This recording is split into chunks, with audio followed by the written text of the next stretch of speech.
Hello and welcome to the Political Millennial Podcast. My name is Connor. This is going to be a little bit different of a podcast today. I mean, it's a different space than I'm usually coming from. I'm definitely in a place of sadness after watching the Adam Toledo and Daunte Wright videos. It's going to be a relatively heavier show. Just because of the subject matter, and that's really kind of sad. Just to cover the week, we were having technical issues with the internet. It's been spotty like all week, and last night I was trying to get basically this podcast out to y'all, more of like a reflection sort of thing, but I finished at like 1:17 in the morning, and I didn't think that was going to be good for any of us if I went ahead and recorded, so here we are today. I'm sorry for the spottiness. I even ran out of ink as I was trying to print my outline. Like it's been a rough week technology-wise, I'll say that. Like our whole area, internet was having issues. Our company, I don't know what was wrong with them, but they were not doing so great this week. I know there aren't that many of you who listen, but for those of you who do, thank you so much for waiting around for this episode and giving it a listen. It means a lot to me. We're going to go ahead and jump on in. We're going to cover the Indianapolis shooting first. Very sad situation that shouldn't have happened. We're going to cover the Daunte Wright situation, the shooting, and that was also, man, so tragic. It's been a bad week for the United States for a lot of different reasons. We're going to cover the Dems, the Democrats packing the court, their legislation, what they're trying to do. Also, we're going to cover the Berkley, California police thing that just came out. It's kind of weird. That's one of the quick ones, and then I'm going to reflect on the Adam Toledo shooting and talk a little bit about that. So let's go ahead and jump on in because there's a lot to cover, and man, I'm sad. I just kind of want to get through it so we can cover happier things later on. I mean, the stuff in the news right now is probably going to be there for a few days, at least until sentencing and that sort of thing comes through. All these stories will be around, but let's just go ahead and jump into it because, man, it's a heavy show. The Indianapolis shooting, it happened last night. I was awake when it started to be reported. It was around midnight that I saw it, I think, which actually made me add it to the show and pushed me back to that 1:17 finish time. AM, by the way, 1:17 AM. And it's a reason that I'm doing this today. But right before I started recording this episode, they released the name of the shooter. It's Brandon Scott Holtz. The only time I'll be saying his name. He's 19 years old. It doesn't really matter, but he's been reported to be part of the Sikh community. That's a religion. The New York Post is reporting that there's a significant number of the Sikh community members who work at this FedEx warehouse in Indianapolis. There's not a lot of information out on this yet. It's a developing story. More information obviously will come out, motives and things of that nature. So far, we know that there are 8 victims. There are 5 injured. So 8 people died, sadly, at the FedEx warehouse. I've not seen any names yet, so again, it's a developing story that we don't know that much. They called it. One thing that worried me last night was, and this was before we knew anything. We didn't know name. We didn't know how many people were hurt. Motive. We didn't know anything. Weapon used, anything. But they reported that the police department had put out a call for all available chaplains in the area to come out and help people grieve, start that process. And that worried me, and that's why I added it to the show last night. And it's obviously a national news story because it's a horrible event. It was reported as a mass shooting, and the media considers anything greater than 4 people a mass shooting at this point. But the last number that I'd heard of the chaplains that came in, it was 9. So that's 1 for each family, and then 1 to help the victim or the injured people's families, I guess. It was so sad to see because it was the middle of the night. People were just doing their night shift. They were working the night shift. They weren't expecting anything like this to happen. Mass shootings hardly ever happen at night. Think about it. What's the only other one that I can think of? It was the Pulse nightclub shooting. I can't think of any other shootings that occurred at night. So you don't expect these sort of things to happen at that time of the day, and it's just so tragic. These people went to their job expecting to come home, and they are not, and we don't know why yet, and it's just tragic, man. It shouldn't have happened. We don't know the situation, so I'm not going to speculate on anything. The only speculation that has been put out there by the national media is that, it had to do with the Sikh community. I don't know a whole lot about that community, so I can't say a whole lot about it, but it's so sad. And I don't have a lot to say about it other than that, because there's not a lot of information. But obviously, thoughts and prayers go out to the families affected, the friends, FedEx co-workers. It was a heinous act by this 19-year-old boy. I don't even know if you could consider. By law, he's considered a man, but at that time in your life, I remember when I was 19. 8 years ago now, you're not fully, developed. Your mind isn't all there yet. And I would argue that even at 27 now, mentally, I'm great. I'm good. I'm doing good. But at 19, to do something like this just seems so, far out from where I was. It's crazy. It's crazy. I'm going to move on because there's not much more to say. But more information to come on that. Thoughts and prayers to the family, of course. Praying for you hard. Now on to the Daunte Wright situation. I wanted to cover this way earlier in the week, but like I said, internet is kind of a big part of what a podcast is. You kind of need it to get it out there, and I'm sorry if the camera's shaking. Again, I'm on a card table, so it's not super sturdy. Eventually we'll get a desk in here. You'd think after almost 2 years of being in this house that we would have a desk in my room or my office, but it happens. Card table's working. I'm sorry that it's shaking. Anyway, Daunte Wright wanted to cover the situation way earlier because this is, there's been so many tragic situations this week, and to cover them all at once, it makes my heart so heavy because it's a lot of sadness surrounding this. It's such a sad situation that shouldn't have happened. Obviously an accident. I know there's a lot of speculation about what happened.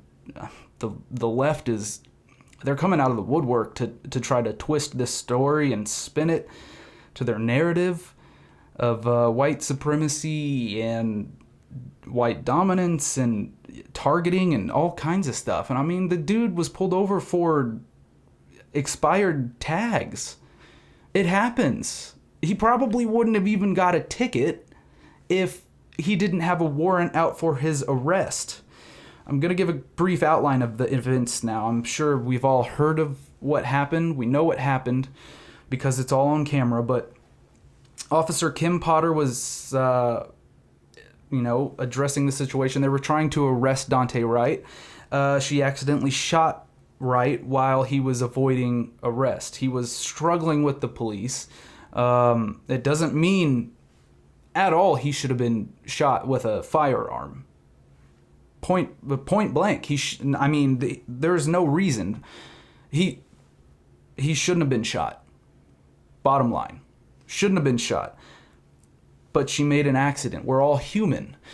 And I think a lot of people overlook that. We all make mistakes.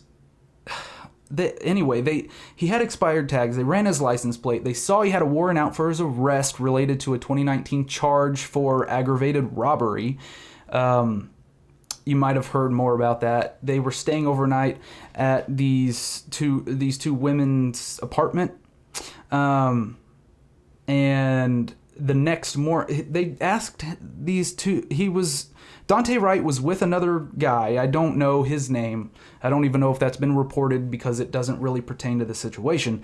But they stayed overnight. They claimed they didn't have a ride, so the women let them stay the night, right? So the next morning, one of the women went out to their bank to withdraw $820 and to pay the other woman pay her back for their rent. To pay the rent, right? So the two guys, one of them being Daunte Wright, proceeded to try to take this money from one of the women who had the money in her bra. He held her by the throat, choked her, and then held her, I believe, at gunpoint with the same gun that has been talked about in the media that he was in illegal possession of. By the way, if you don't know, you can't possess... Well, you can. You cannot buy a handgun from a store unless you're 21 by federal law. You can be gifted a handgun by a private citizen, but you cannot go and buy one at a store. So, I don't know if this gun had serial numbers or if it was, if they were buffed out, I guess. Whatever. I don't know if it had serial numbers. But he could have gained this weapon legally through a private sale. That's fully legal. I don't know. I've not seen how he got the gun anywhere. But I'm guessing he didn't get it legally because he was unlawfully possessing this firearm. You can be 18 and have a handgun if someone like your father or uncle or friend sells it to you or gifts it to you. It's just how the law works. Anyway, he held this one woman at gunpoint. They ended up leaving without the money. She reported it to police, and then he was charged with aggravated robbery, put on parole. He violated parole. That's when the bench warrant from the judge came out for his arrest. That's why the officers proceeded to try to arrest him. Anyway, he was pulled over for expired tags, right? Your registration tags. I don't know how they saw it. In Texas, our tags are on the front windshield. Maybe they were driving by. The numbers are really big, so you can see them. Some states have the tags actually on the license plate. You have to put them on the license plate, and maybe the police were driving behind him, saw the tags were expired, pulled him over. That's all speculation. I have no idea how that happened. But he claimed to his mother, I believe, when he was live streaming or FaceTiming, whatever he was doing, that they pulled him over for a air freshener hanging off of his rear view mirror. Which sounds like he thought it was a racial profiling sort of situation. I don't know, because I don't know what the air freshener was, but I can speculate on it, and I probably... It was either a marijuana leaf or something else controversial like that. So if it was a marijuana leaf, maybe they saw it, thought maybe he had drugs. That's cause for concern for a police officer if you're in a state where that's not legal. That's not racial profiling. That's context clues. They didn't find any drugs in the car, so, well, he would have been fine. But he had a warrant out for his arrest, so they proceeded to arrest him. They asked him to get out of the car. He eventually did. He was cooperating at first. Then they started to put him in cuffs, and he started resisting arrest. That's when things started to go bad, and that's where people start to speculate other than the air freshener situation. The officers told Wright to stop and not to drive away, especially Officer Potter. She was obviously right there at the door trying to keep him from doing that. They told him not to go. He still resisted. She pulled her gun accidentally, saying, "I'll tase you. I'll tase you," trying to get him to stop, which is, a warning to the individual, whoever it is, no matter what race, no matter what their reason for resisting arrest is. She said, "I'll tase you." And he continued to resist and try to drive away. His girlfriend was sitting in the car. So we have, other than video evidence, we've got actual human experience from someone in the situation. So that can, obviously the video evidence is good enough because you're not going to fake that video. Officer Potter proceeds to yell, "Taser, taser, taser," which is a warning to the police officers saying, "Move, get out the way, I'm going to fire this taser." But we all know that she had her handgun instead, and we all know what happened. He ended up getting shot, he drove away, he crashed, and died. They attempted to save Daunte Wright. This wasn't a situation like George Floyd where, his body went seemingly lifeless and no one did anything. Different situation, completely different situation, and it's so sad and so tragic. He died at the scene. Officer Potter has been charged with second-degree manslaughter, which she should be. That's involuntary manslaughter. She did not mean... the speculation from people is so aggravating because we have video evidence. You can hear in her tone that she is not thinking she's got a gun in her hand. She thinks she has a taser in her hand. So for y'all to speculate, y'all being literally anyone, for anyone to speculate that she was racially profiling him, found a reason to shoot him, and shot him and killed him,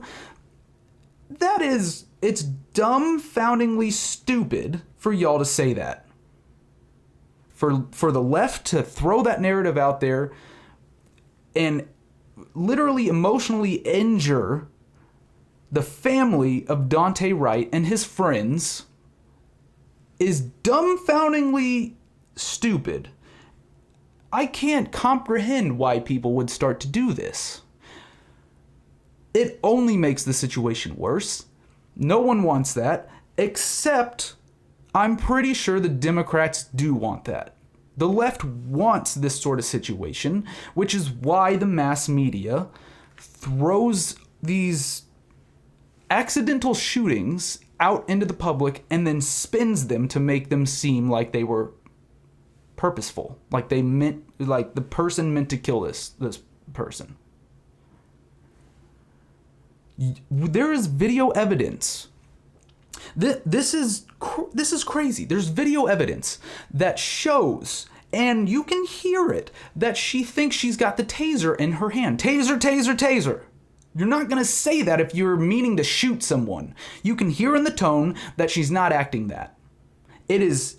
She means she's about to fire that taser. She doesn't want her fellow officers to get hit with the prongs and be electrocuted because they didn't do anything. You know who did do something was Daunte Wright. He was resisting arrest. He had a warrant out for his arrest for aggravated robbery and failing to appear in court for that and breaching his patrol. He shouldn't have died. He should not have died. But you know what else he shouldn't have done? Resist arrest. He should be in jail. He shouldn't be dead. He shouldn't. But Officer Potter should be charged with second-degree manslaughter. She's obviously guilty of that. But there's got to be more training around tasers. This just proves that they don't do enough taser training. But when you are, you know what? I'm gonna go on. I have a quote from Ben Crump, the Wrights family attorney, and I'll expand on this after. So, quote from Ben Crump, and it's from a Fox News Fox News article. Quote, while we appreciate, this was a public statement also, so you can find it anywhere.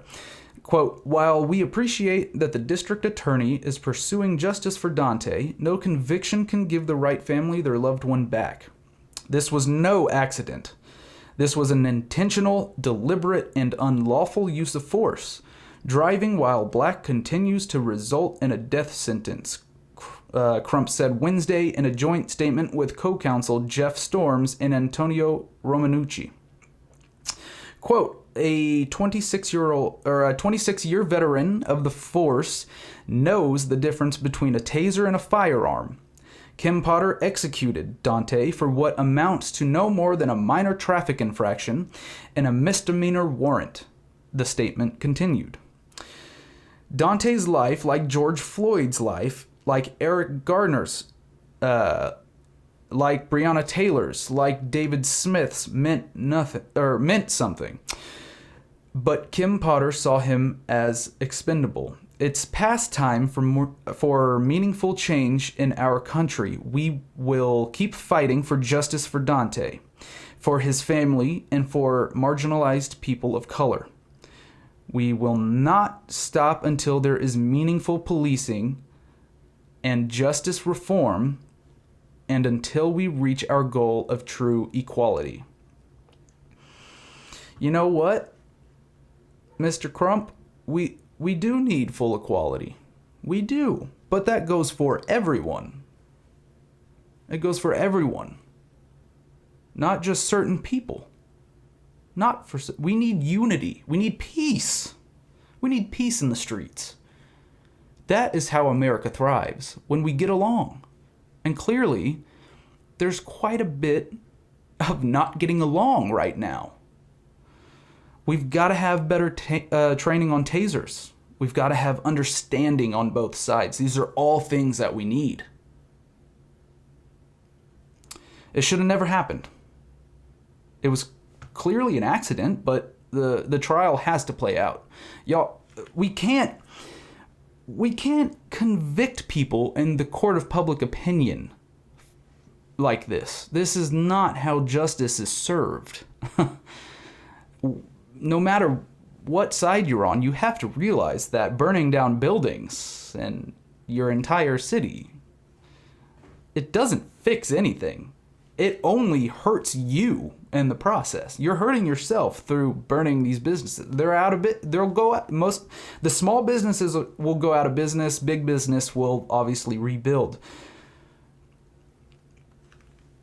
The small businesses may go out of business. Obviously, they'll hopefully get some insurance money to rebuild. I hope these people are not ruining people's lives and livelihoods through their actions, but in some situations, they absolutely are. I have a question for you, Mr. Crump. Let me ask you something. Have you ever been rushing to get ready and you forgot to do something? You forgot your wallet. You misplaced your keys. You can't find your socks. You put them somewhere. Left them in a chair when you went to go do something. You thought you put them down somewhere else. Can't find them. Now imagine that someone is trying to keep you from doing your job. They're actively trying to stop you from standing up for your clients in court or something like that. You know, you get flustered. You get angry because these people are trying to stop you from what you need to do, what your duty is, what you're there to do. All humans get flustered at times. I get flustered. I'm a little flustered right now because this situation is horrible. And it's only being spun to be more horrible and cause violence and destruction. And it's divisive is what it is. And you're in court, right? You're in court. This person's yelling at you, trying to stop you from reading your notes. I don't know. Something that would happen in court. I've never been to court. I'll say that. I've only seen it on TV and in shows and live trials, things like that. But then in court, you say something. The second person always gets caught in sports, and going to court's a little bit like a sport, I would say. You're trying to win. You're trying to beat the other side, right? But you say something or do something that puts you in contempt of court. Okay? I know these two don't really correlate. They don't equate. But I'm putting this into a lawyer's perspective for Mr. Crump in case he sees this. And also to kind of lay this out for people who disagree. Mr. Crump, you've been trained like she has. Not in the same thing, but you both have training, and she had 25 years of experience. You both have pretty good experience. You've got years upon years of experience. Yet you still make mistakes, right? You probably make mistakes. I would think you make mistakes. I make mistakes. My wife makes mistakes. My parents make mistakes. My siblings. Humans make mistakes. So, why so much rhetoric in your statement? Why are you trying to engulf the country in anger? This is a sad situation. I will say that until my last day. This never should have happened. But why are you being so divisive? Why? What's the point? What are you trying to do? Yes, a life was accidentally taken, and that's horrible. It should not have happened. My heart hurts for Daunte's family. If that happened to me or my family, I can't imagine what it would be like, especially being on a national stage in front of the entire country and world. But you know who else my heart hurts for in this situation, other than Daunte's family, is Kim Potter's family. And Kim Potter. She made a horrible mistake. She took a life. She didn't mean to take a life. I don't know if she's taken a life before, but she made a mistake. A mistake. She'll pay the price, and she will have to live with this for the rest of her life. But why does the whole country have to deal with destruction and the emotions that come with that destruction when this should just be something that brings us together? This should bring the country together, and we should recognize that we're all human. This is a humanizing moment. A very sad, depressing moment in our country's history. But the fact that we just immediately turn to destruction, that's extremely worrying. I know the family and community are hurting. My heart hurts, obviously. Anyone who has seen the videos, heart hurts, just like the Adam Toledo video. It's enraging in a way because of what happened. It's depressing. It's sad. You can pick out any synonym for those words and it'll apply. It will apply. But when the answer to hurt becomes looting businesses and ruining lives, not just looting, let me say, the people who were out and about when past curfew, they were destructive, they were looting. They weren't just destroying these businesses, right? They weren't just looting these businesses, they were destroying them.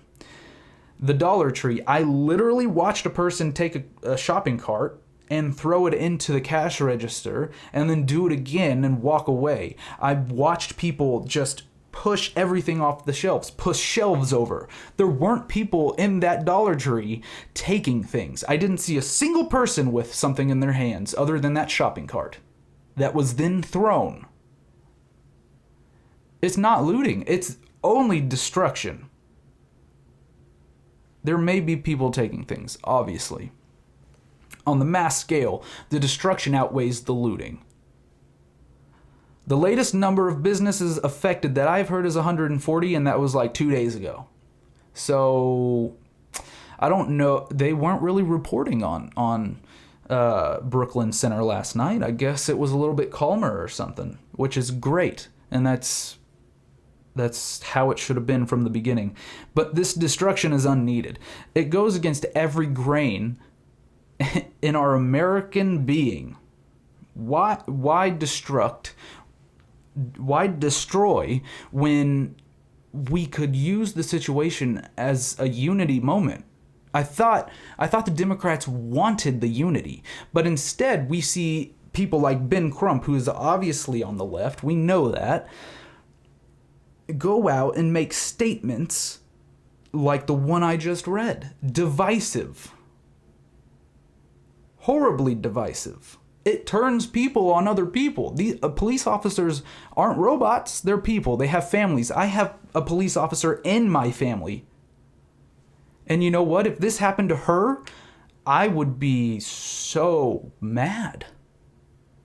Because it's the story's being so twisted. I would be obviously so sad for what she had to go through and what she has to live with for the rest of her life. And I would be sad for the family like I am. But this is not right. We're all Americans. Why turn on each other? There's got to be another motive to all this, right? There has to be. We know there is. We know that the Democrats are trying to change the country. They don't want the America that I grew up with, and they definitely don't want the America my parents grew up with, except for the racial divisiveness. My parents were born post-Jim Crow era, so they didn't really grow up knowing that. But my grandparents obviously were, in the thick. They grew up in the Jim Crow era and obviously do not agree with that.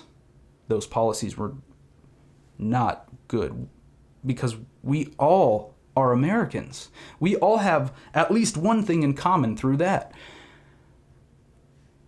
So why do we want to go out and just destroy each other's communities? It doesn't make sense, y'all. It doesn't.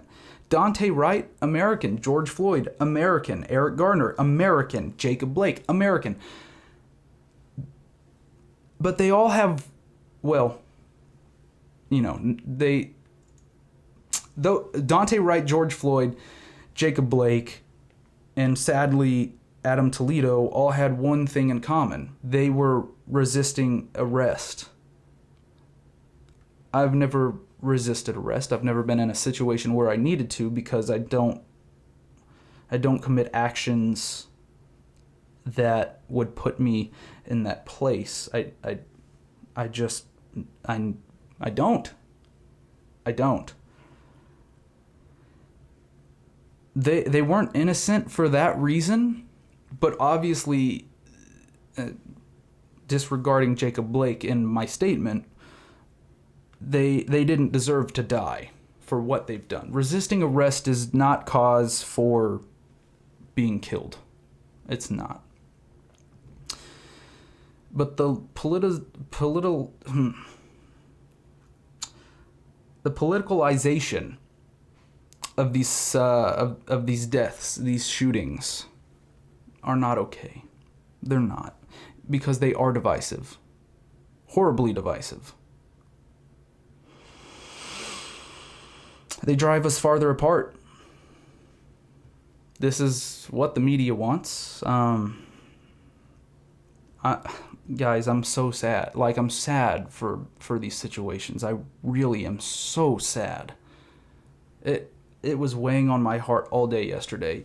And the Democrats releasing their legislation, their bill for court packing, it did not make anything better.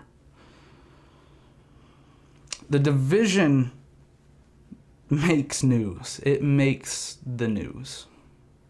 It's what the Democrats want, because a divided country is easier to conquer.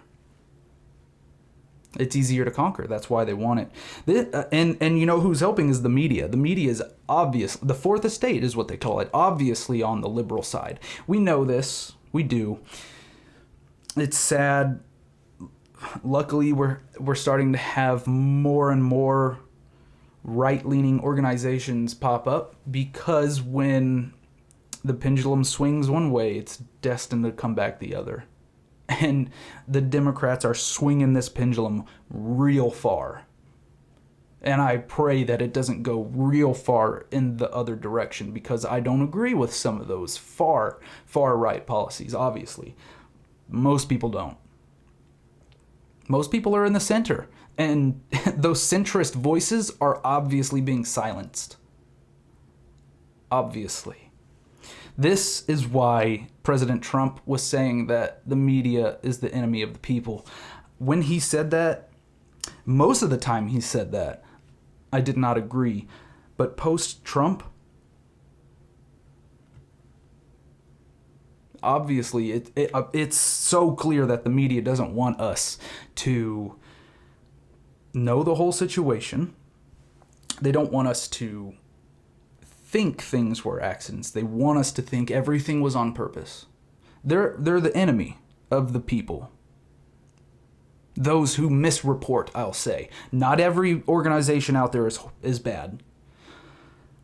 But I could name a few that are. I won't because I don't want that sort of trouble in my life right now while I'm trying to get this thing going. But we all know who I'm thinking of. We do.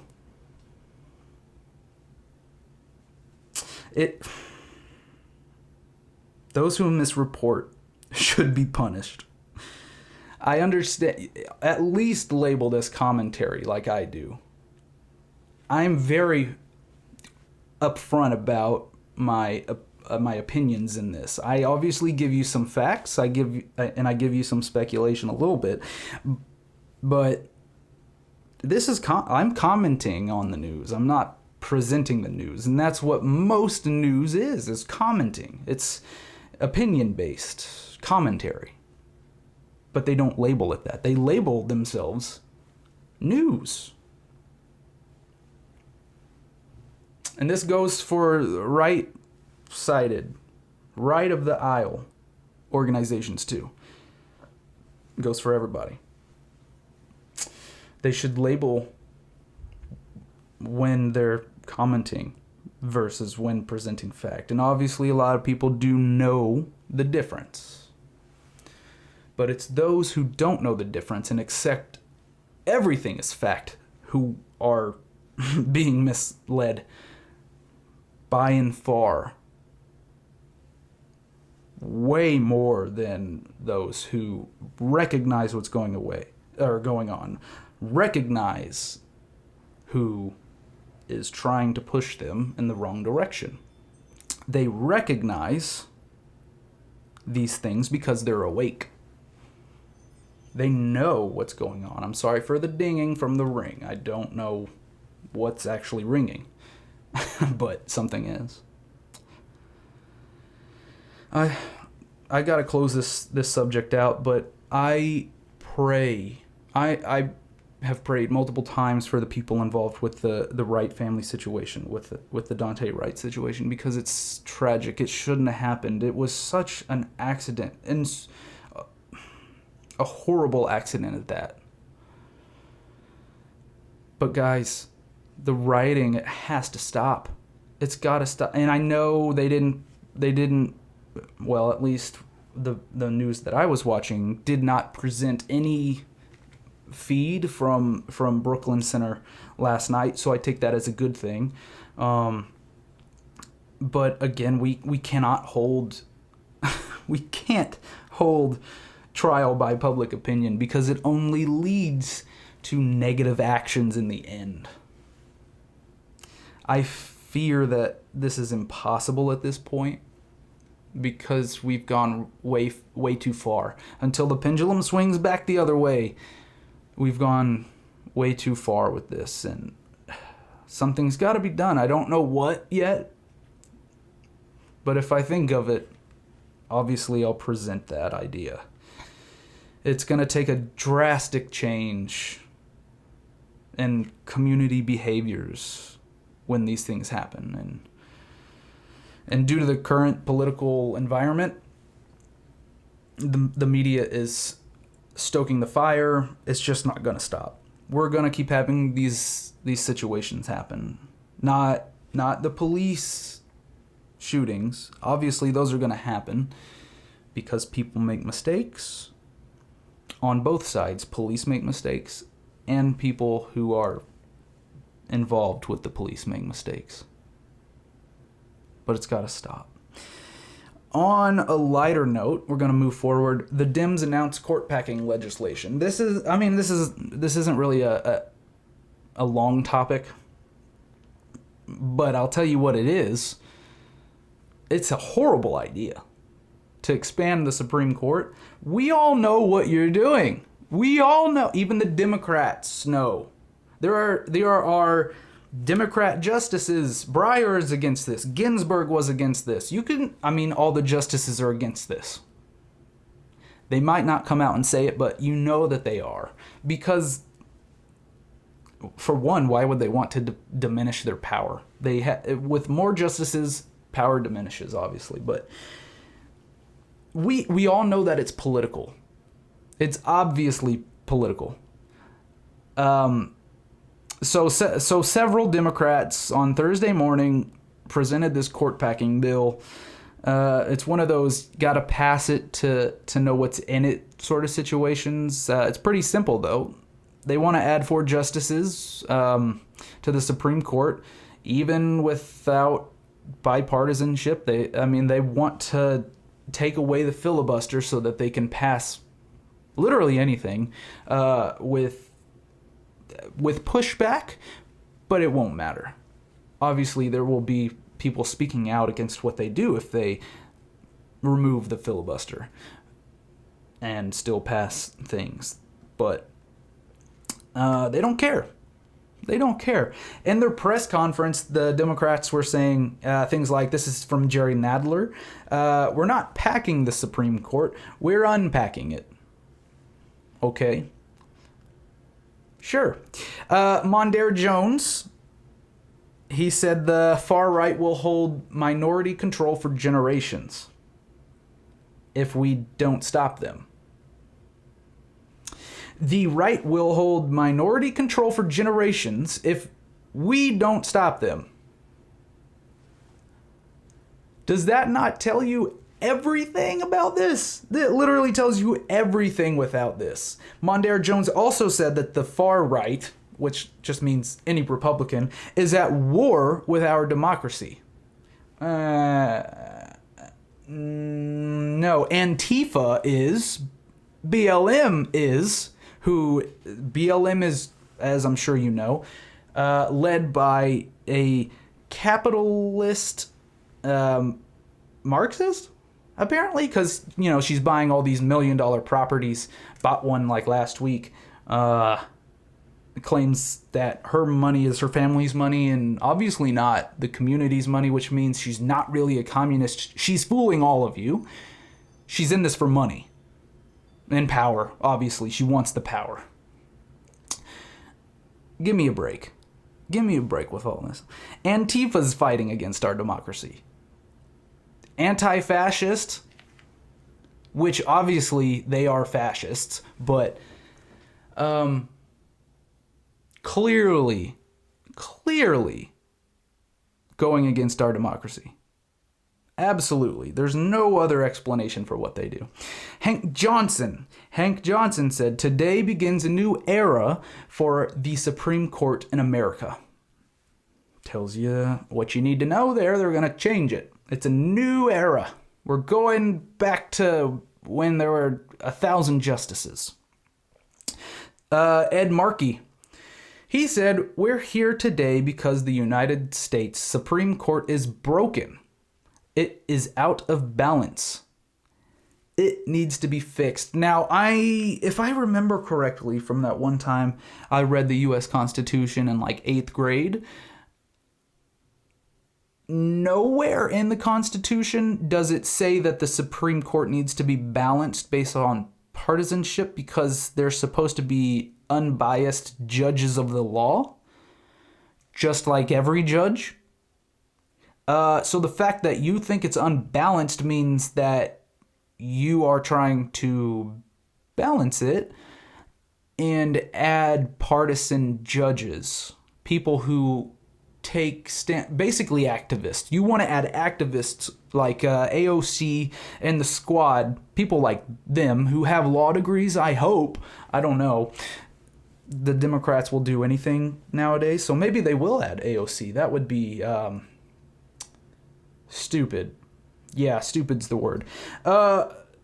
So you get the point. They're trying to strike fear into your young hearts. They are. They want you to be scared.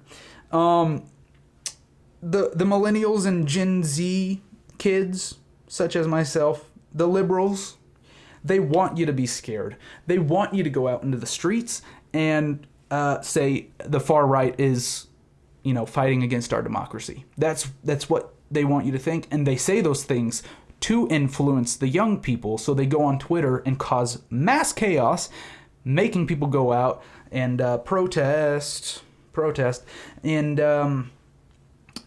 support their legislation. That's what they want. But it's funny because guess what? House Speaker Pelosi said, yeah, nah, not going to happen. Sorry about the click thing. She's not about it. She's not about this legislation. You know why? Because it's stupid. Let me be clear. Like Obama always says, it's stupid. It's not it's not a good thing to do. Because of what Ginsburg said. It would clearly point to a partisan move for the court. That's all it is. Pelosi announced she wouldn't bring the bill to the House floor right now.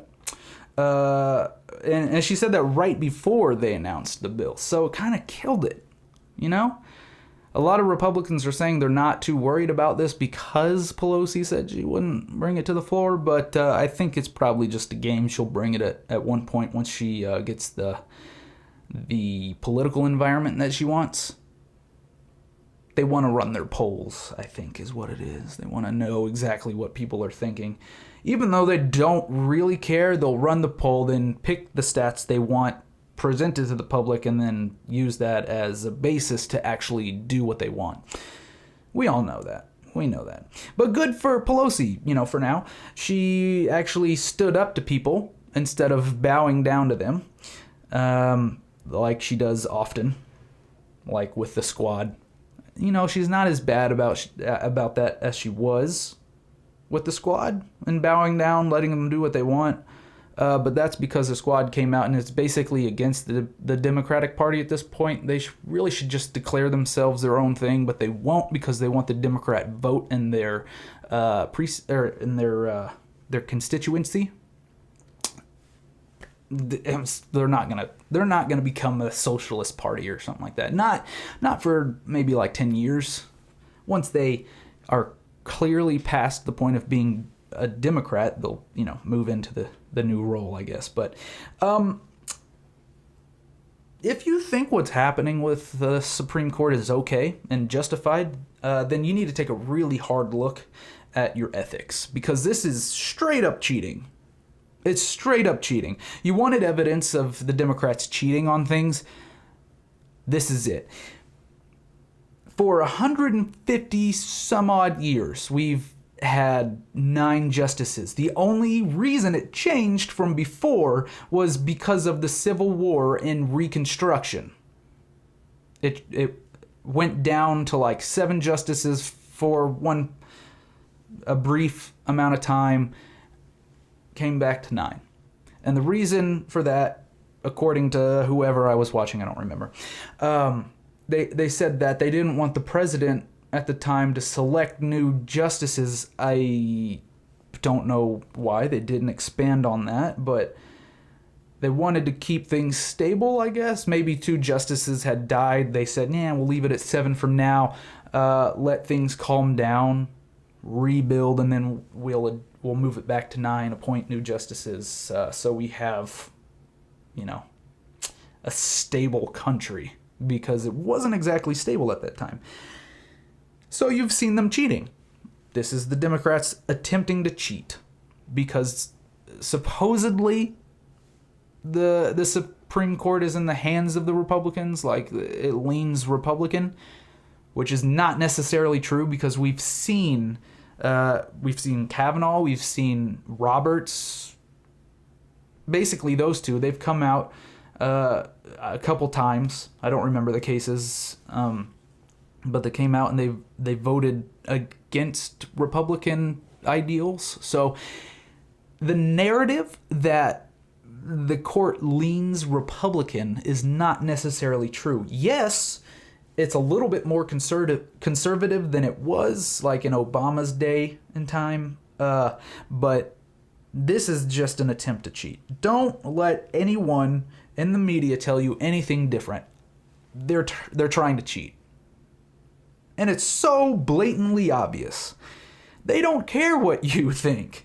They do not care. I would say harsher words, but I'm trying to keep it nice and family friendly so I have a better, target audience. But they don't care.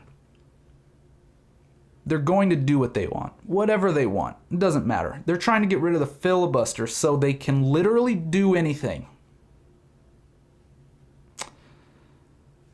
They're going to leave you and your family behind. They don't care. Let me be clear. This is most likely going to cost the Democrats 2022, if we make it there. I had a lovely conversation with somebody on Parler who does not think that we will make it to 2022. I don't know if that means as like a nation or as in the world, because we've seen under Joe Biden the Iranians are now enriching uranium to or up to 60%.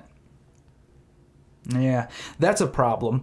So we'll talk about that some other time. But if we make it to 2022, Dems are definitely going to lose probably the House. We saw massive changes in the House this past election. And in 2024, either Joe is in office still and running again, or Kamala might be president. I'm not saying they'll switch jobs, because pretty much they're already in that position. I don't really even know what Biden is taking care of at this point, with Iran doing whatever they want, and then the border crisis. And, I don't even think he knows what's happening there. But they don't care. They're going to lose 2022, at least. At least. Senate will swing back if there are any, midterms or whatever. I do that every episode, don't I? And the House, what do we have? What does the right have? Like a 17 member deficit? Yeah, it's something like that. That's an easy fix, considering there are quite a few representatives in the House. The country, excluding the far left in the mainstream media, does not support this bill whatsoever. It's, like I've said, obviously cheating. Blatant cheating. The court packing is a political move. We know that. It does not represent the ideals of most of America. It doesn't. And they're not even hiding the fact that they're trying to do this. They did this in front of the Supreme Court. It's disgusting, quite frankly. Absolutely disgusting. Like I said earlier, even late Justice Ginsburg was anti-court packing, and Biden said he was anti-court packing at first, and then he came out and he was like, yeah, I'm going to put in a little group of people to decide what we should do, and we're definitely going to pack the court, basically, is what he's getting at with all of his rhetoric around the situation. But Ginsburg, anti-court packing, along with every member, most likely, of the Supreme Court. Breyer is going to be against it. All the right-leaning justices, obviously, are going to be against it.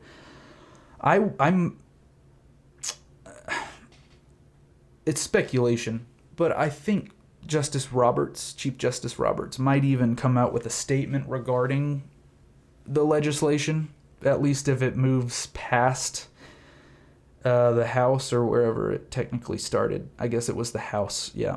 Joint House resolution, I think is what it was.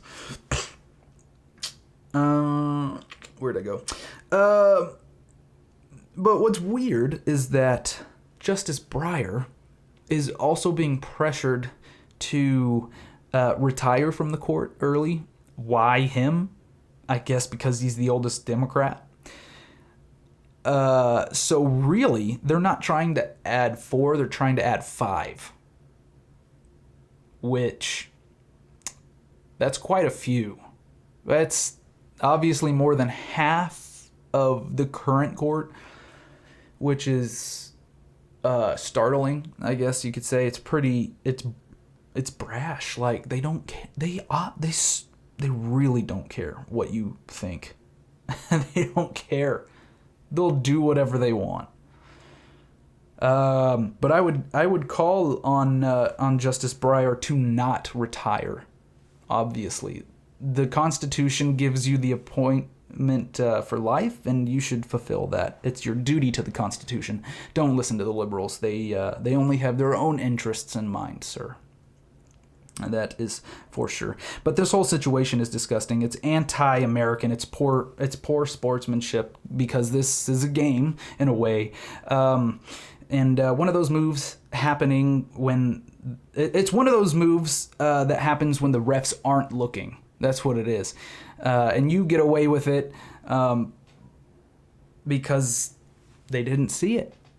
But it's on a national and global scale, so we obviously see this, and they did present it to the nation because they have to. They do answer to us in a way, but they don't really anymore. Not with the way they operate. Like I said, with all of the devastating shootings that have happened, that really weighed on me yesterday, because the Democrats, the left, are trying so hard to gain control, and gain control without the people's approval, really. When you take the House and you take the Senate, which they supposedly did legally, and then you introduce legislation to attempt to expand the Supreme Court so you have a majority on the bench, and you control the media, the fourth estate, which, the estates are, first estate is the executive branch, where the president is and his cabinet. Second estate is the legislature, the Congress, House and Senate. Third estate is the court. It's the Supreme Court, the judicial. Tongue-tied. The court systems. Fourth estate is the media. When you control all 4,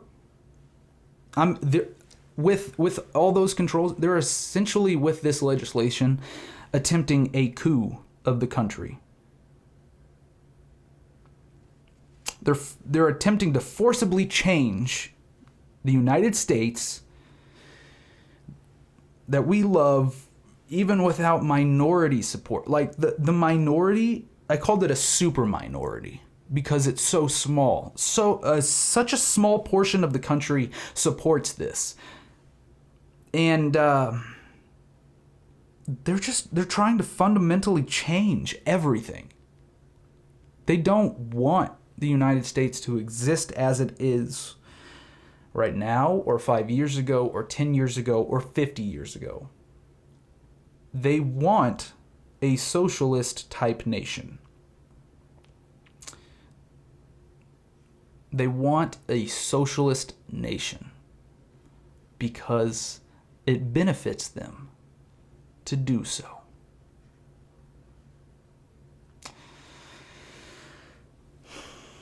Me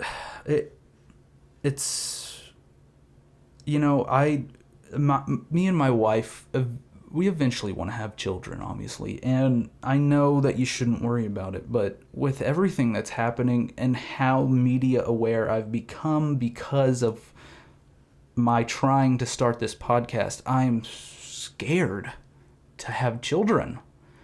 Because what is the country going to be like when they're my age if we don't change the path that we're traveling down? But to wrap it up, this topic, there's a group of 6. There's hope.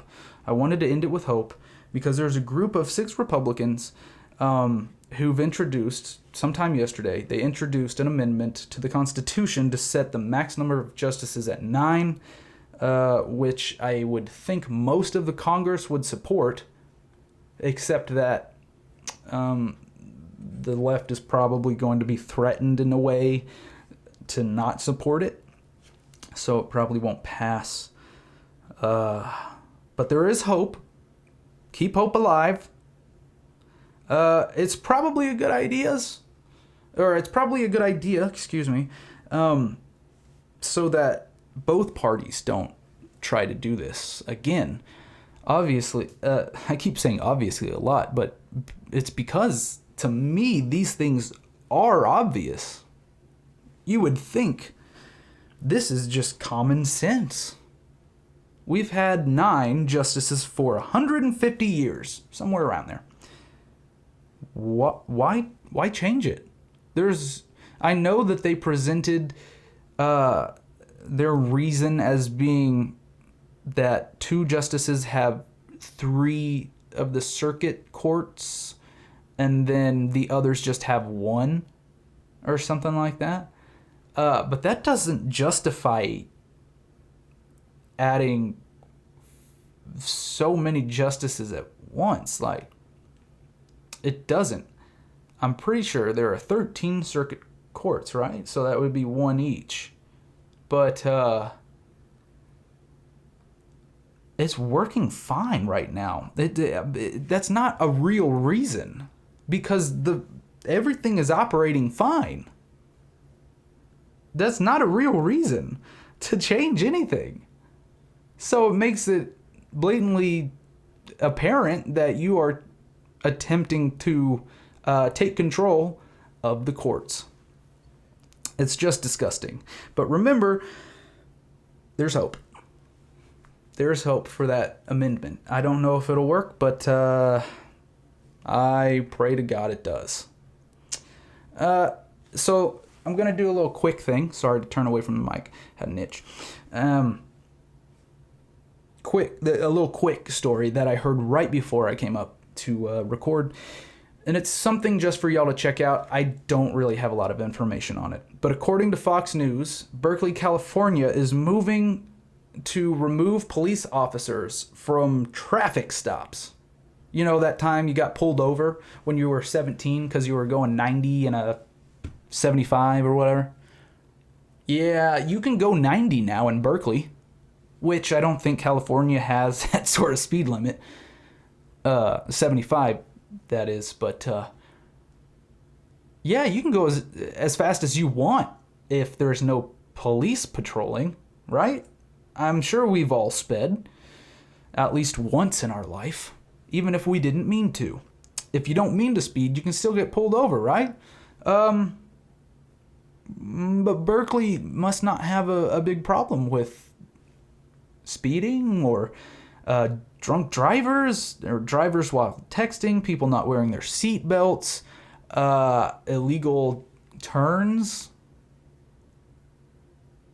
or anything. Y'all don't have problems with traffic in California? Y'all don't have problems? Lies. Straight up lies. We know what you're doing. Anyway, it's probably one of the worst ideas that I've ever heard. Isn't that a main point of police, is to keep you safe while out and about? Like, you're away from your home, you go into public, obviously there's risk there, so we have people to deter those risks that people will take that endanger others, such as speeding. Like bad speeding, I'm saying. Which, if my brother ever hears this episode, stop speeding, because, dude, like 1,000 tickets is not good, man. Oh, that's funny. He gets it from my dad. Sorry, Dad. Worst idea ever. Why would you take cops off the street? That's essentially eliminating their jobs, which is probably what they're actually trying to do.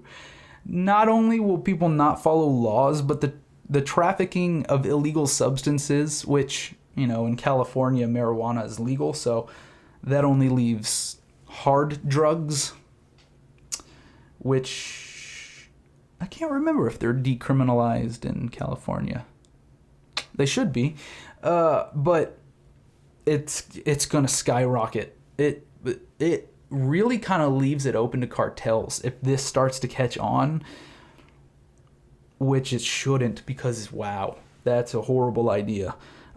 People will actually die if they do that, because there's there's no risk. You could, if they're really not involved in traffic stops, you could fly by a police car and I guess they don't get to pull you over.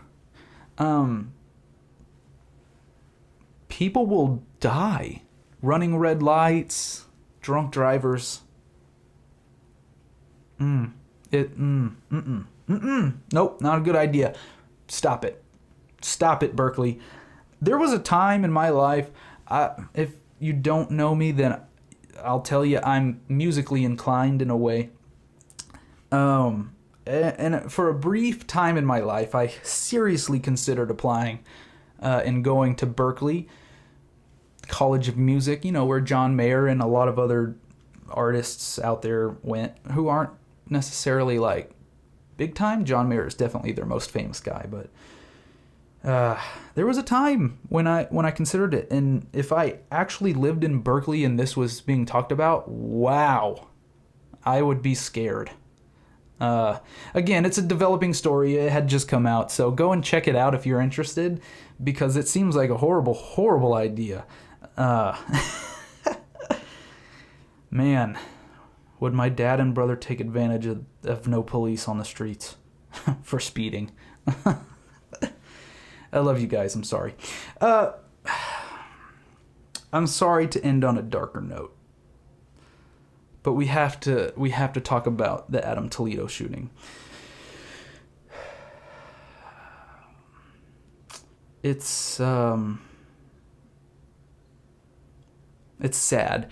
Right before I recorded this, literally right before, I was listening to Dan Bongino's podcast today.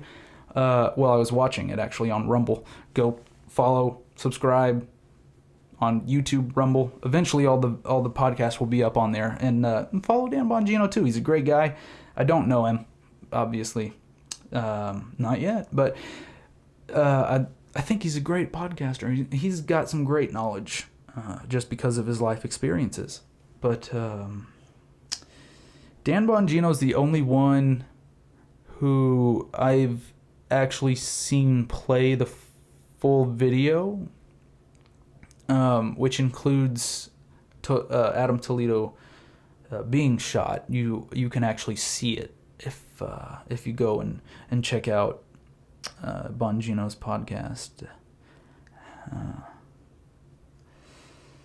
It's kind of scarring, honestly, to watch. It's one of those things where like you replay it like an injury in a football game or something. It's because it's so bad. to watch it like in real time, it gives you a whole different perspective, and it's depressing to be 13 and killed. The kid was involved in gang activity. The police were called to the scene because of shots fired. I believe it was the man that Toledo was with at the time, who shot at a car that was driving by. I don't know if it was gang related or he was aggravated by this car. I don't know. I've not even heard that talked about in the media, other than 911 was called because of shots fired. He shouldn't have been there. He shouldn't have been. It was 2:30 in the morning or something. It was 2 or 3:30 in the morning. And a 13-year-old is out on New York City streets? Or I'm sorry, Chicago streets? That really, really shows you the problem in Chicago. I'm going to run through these notes here real quick for you, but so through this video, you really get a sense of the environment that this police officer was dealing with. Did I get his name? I don't know if they presented his name. At least when I was writing this, I don't think it had been reported yet. And not in the mass media, at least, which is it's all I had time to look at. But so 911's called for shots fired. They knew there was a gun at the scene at some point. They didn't know who had it at first. They got there. Toledo had the gun. You can see it in the video. You really can see it in the video. If you watch the real video, not the one that is cut and spliced by the mass media, because of federal the FCC, the Federal Communications Commission, I believe, they don't allow graphic things like that to be shown on TV, and there's a reason why. It will scar you to watch the real video. So, viewer discretion is advised if you go and watch it. Yeah. Anyway, officer gets out of the car. Toledo starts running down an alley in Chicago. It's dark. It's poorly lit. The video makes it a little bit better, but that's because they enhanced the video to be brighter. Better exposure.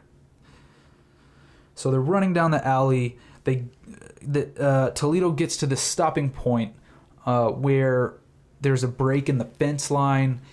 He tosses the gun, and his body is what's called bladed. So he's turned, and his shoulders are essentially pointing at the officer, and his right hand you can see swing to toss the gun, which is when the officer starts saying, "Show me your hands," and Toledo starts to move. He starts to turn. Remember, his left shoulder is basically pointed at the officer.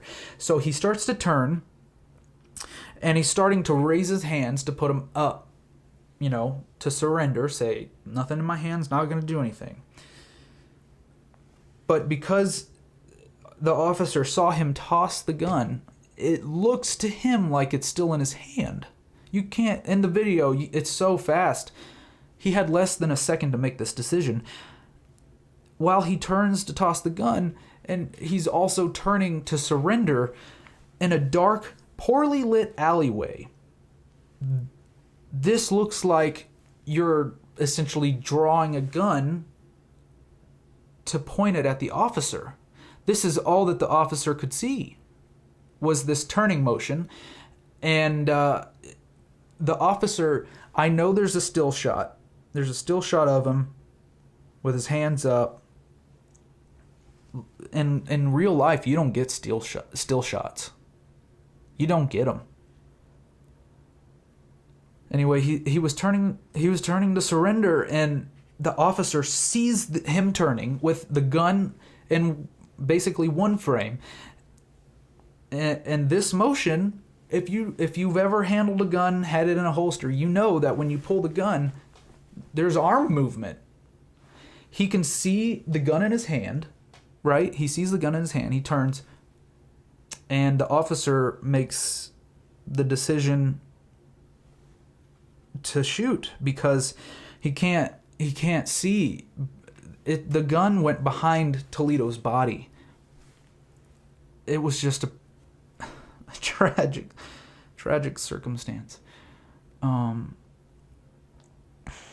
But Toledo ended up getting shot.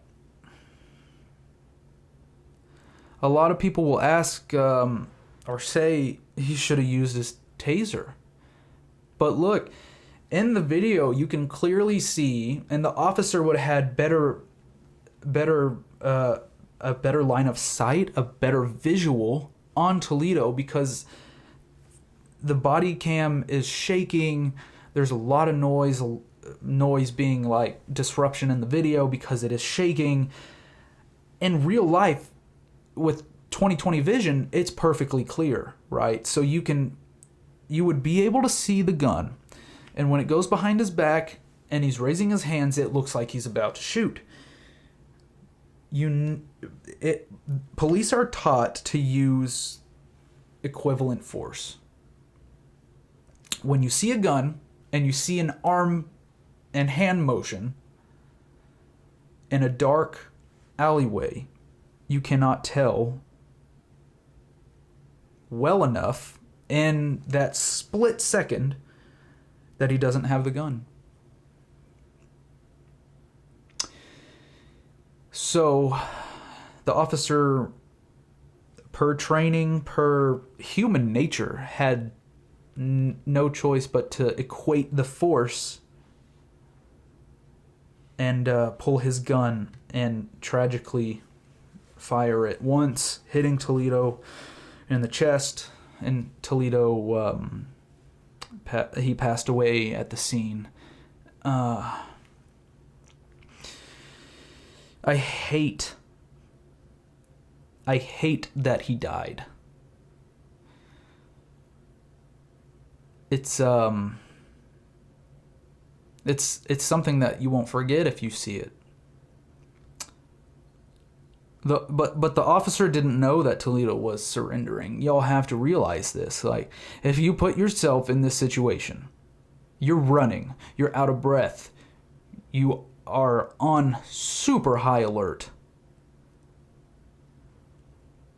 because you've heard that there's a gun at the scene. Shots were fired. These two guys already fired shots at somebody. You're thinking they're gonna fire at me because they fired at a car passing. And clearly, they're not going to like a police officer if he's in a gang.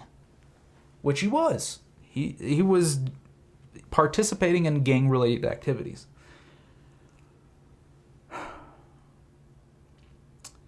But the officer didn't know because of the situation. The circumstances surrounding this situation were not good. His hands were moving down and then moving up as he started to turn, and it looks like shooting. And as I'm speaking and as I was writing this, my stomach is literally in knots because it hurts. My heart hurts. Just like with Daunte Wright. But let me be clear about this. And every other commentator, podcast, news, TV, whatever, every other commentator has got to be clear. This killing, the shooting of Adam Toledo is justified. And it's 1,000% more justified than the Daunte Wright shooting because of the circumstances. The officer didn't know what was about to happen. What was about to happen was in question because he saw the gun, saw him turning, he knew shots had already been fired at somebody in a car. It's survival at that point. it was him versus Toledo. It was the officer versus the suspect. He didn't know that he was 13. They didn't know that until they got his identification. But for those of you who say this was intentional, which I don't even know how it could be, you should know that it was reported that this officer, after trying to save Toledo's life, he sat down in the parking lot on one of those concrete car stopper things in the parking spots. And he literally bawled.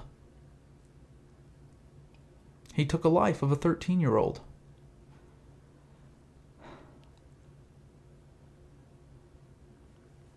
Excuse me. This officer is hurting. Anyone who's seen that video is hurting. We're all hurting from this.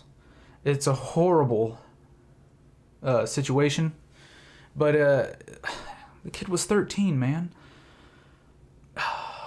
But it sadly was justified, and this just shows you how bad the situation in Chicago really is. 13-year-olds out on the street being shot by police officers because they've got a gun in their hand, and already it could have been Toledo shot at the car already. It could have been a gang test or something. We all have seen the guy get pushed down in the video, which I assume was the man who Toledo was with. I don't know why else Toledo would have the gun if he didn't do the shooting before. So the fact that he panicked and ran at 13 is not surprising. But the fact that he had a gun is surprising as a 13-year-old. But Chicago is messed up, man. Chicago is messed up right now. And where is the Biden administration? They politicize every other shooting. I mean, this one's being politicized too, even by the lawyer who called it an intentional act. How is it an intentional act if the kid has a gun in his hand? I mean, obviously it's intentional, but it was justified, and that's the law. If it's justified, it's justified. No matter the age, sadly. I mean, I don't think somebody would shoot a toddler with a gun. Hopefully.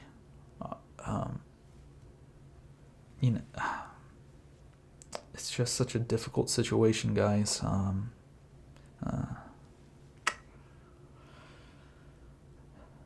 Where is the Biden administration? Where is he? Where's President Biden? Where's Kamala? VP Harris? Where's Obama? Why isn't Obama doing something? He's from Chicago. Why didn't Obama do something? Obviously, gun control in the city is not working. Gun control only works for people who follow the law. It does not work for people who do not follow the law. This has been proven over time. We know this. We know criminals obviously do not follow the law. They're going to obtain a handgun. Either way, the Border Patrol has intercepted weapons forever that are coming across the border, being pushed by the cartels, illegal arms sales. And a lot of those arms end up in Chicago. I don't know if the gun Toledo had was serialized, but it likely was. I mean, it very well could have come across the border and had been deserialized, so it was untraceable.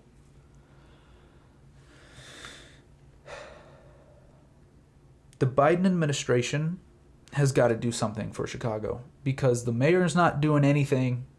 The Democrats aren't doing anything. The only person who can do something is Biden.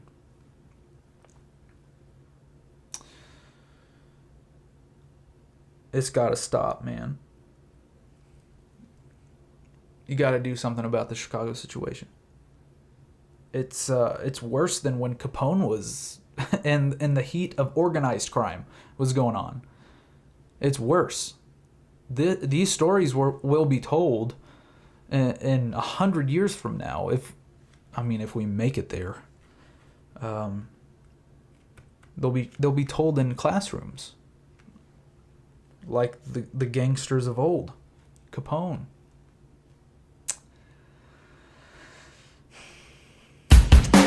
I've got to end it, guys, because we're at an hour and 25 minutes at this point, and it's been an extremely heavy podcast, and I know that, and I thank you all for listening. Obviously, all of these stories are developing. They'll be in the news for quite some time. I'm 100% sure of that. So we'll come back to it. But we're gonna call it a day for this one.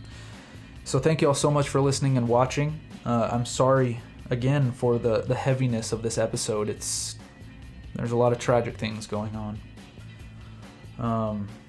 Don't forget to like, share, subscribe. Not all the podcasts are like this. It just happened to be a horrible week in the United States of America, news-wise. Hit that notification bell on YouTube, because you know that the algorithms will not tell you when I upload because of the nature of this podcast, and we see that happen with huge channels.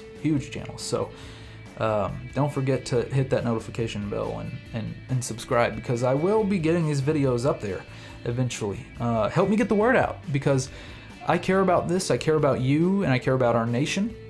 That's why I'm doing this. I care about the millennial voice. Obviously mine is a millennial voice, and we have things to say. Not all of us are liberals, like they want you to think. We're not all liberals, because some of us are smart enough to realize exactly what's going on. We're awake. We've been awakened, whatever.